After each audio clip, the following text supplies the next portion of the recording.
second semester of his kindergarten year, and normally he's a pretty social kid. But recently his mom has been noticing a few things. First, he's very dehydrated and asking for a lot of water.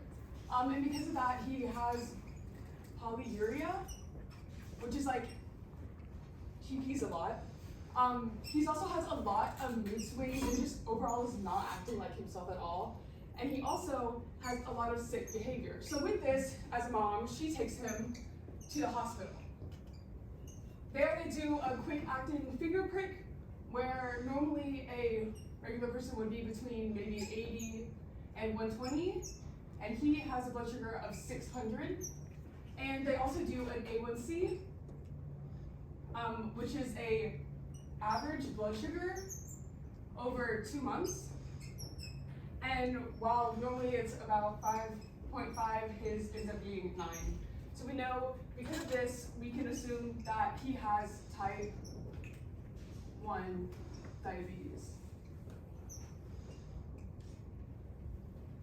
Now, Sammy's mom wants to know, well, what is type 1 diabetes?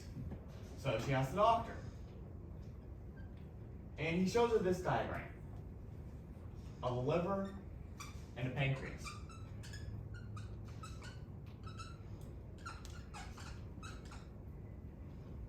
Now, the pancreas, roughly about 2% of it, is made up of islets, which are made up of beta cells and alpha cells.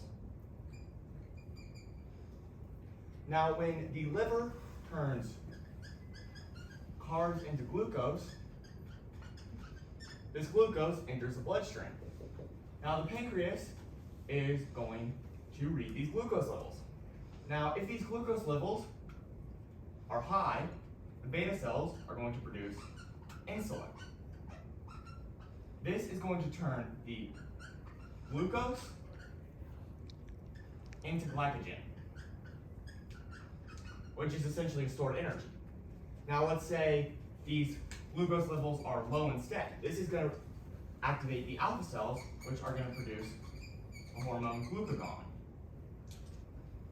And what this does is it's going to turn the glycogen back into glucose, and it's also going to tell the liver to speed making the glucose. Now, type 1 diabetes, this is not the case.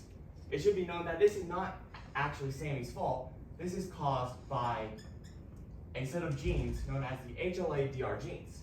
Now, these genes tell the immune system what it should attack and what it should not attack. In this case, it's telling the immune system to attack the beta and alpha cells, which means now we don't have this, which means now we have no insulin, no glucagon, and this conversion rate is not happening. So this will cause the glucose levels to be either way too high, hyperglycemia, or too low, hypoglycemia. Now, this is going to lead to the effects we have seen in Sammy, but in long term, Sammy's going to start experiencing heart disease, kidney disease, and then also eye disease. Now, Sammy's mom obviously does not want these things to happen to her kid, and so she asked the doctor, what are the treatments? And the doctors recommended the following 2 devices for Sammy. The first one is something called a CGM, which stands for Continuous Glucose Monitor. And what this does is it senses the glucose that's in the blood. And it sends these readings to her device, to the pump, which we'll talk about in a minute. And some CGMs have something called remote monitoring. And that's what I was just talking about, where the data can be sent to another device, such as a parent. And second is called a pump. A pump delivers insulin And it does so in two different dosage methods. The first one is called basal insulin doses. And those are done 24/7 and establishes a baseline rate. The second is called bolus insulin. A better way to remember it is that bolus is a bonus. And this is taken before meals so that the body can absorb the glucose and carbs. Now, these solutions aren't perfect. In fact, 73% of children, like Sammy, less than 6 years old, didn't meet their A1C goals as set by the IPSAD. This was found through a study done by Dr. Miller in 2013. And basically what this means is that your insulin is mismanaged. The second study found that 54% of parents, like Sammy's mom, reported feeling worried when their kid was not with them because they didn't have confidence that the caretakers would know how to treat their kid's diabetes.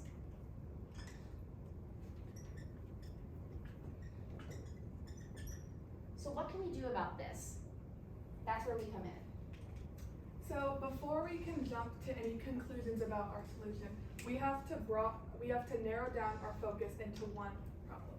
So to do that, we define our how might we statement as to how might we design a solution that will include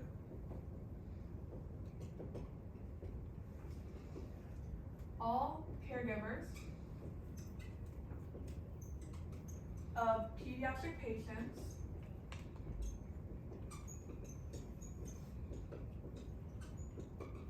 with type 1 diabetes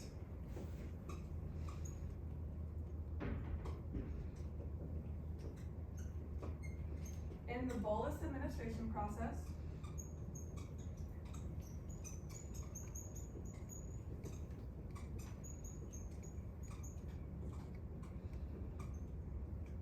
to improve the accuracy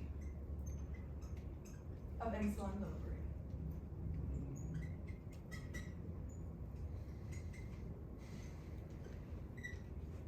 Ooh, okay.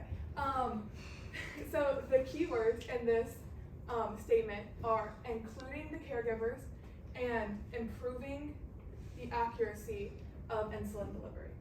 Now, to include the caregivers, we have to make sure that the bond between the patient and the caregivers are really strong. And so we just saw this as the most vital link of, like, in the diabetes, in type 1 diabetes. And so we created Insulink. So Insulink is a downloadable mobile app that includes a camera,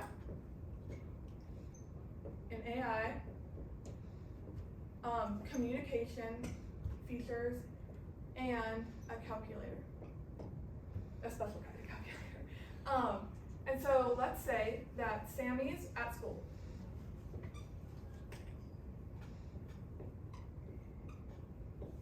And he just wants to eat his lunch, right? Maybe there's some pizza, candy, ice cream, whatever kids want to eat. And so before he eats his meal, he can pull up Insulink and take a photo of his meal. And the AI in Insulink will automatically generate an insulin amount that is necessary for the estimated carbohydrates in this meal. But before this is sent back to Sammy's insulin pump, it is sent to Sammy's mom. Now, Sammy's mom can either approve, deny, or change the amount of insulin based on the photo she receives with this request. And so if she approves it or changes it, then that number automatically goes and is administered in Sammy's insulin pump. So this is giving comfort to Sammy's mom by including her in the process and improving the accuracy by having a more thorough screening process than before. Thank you.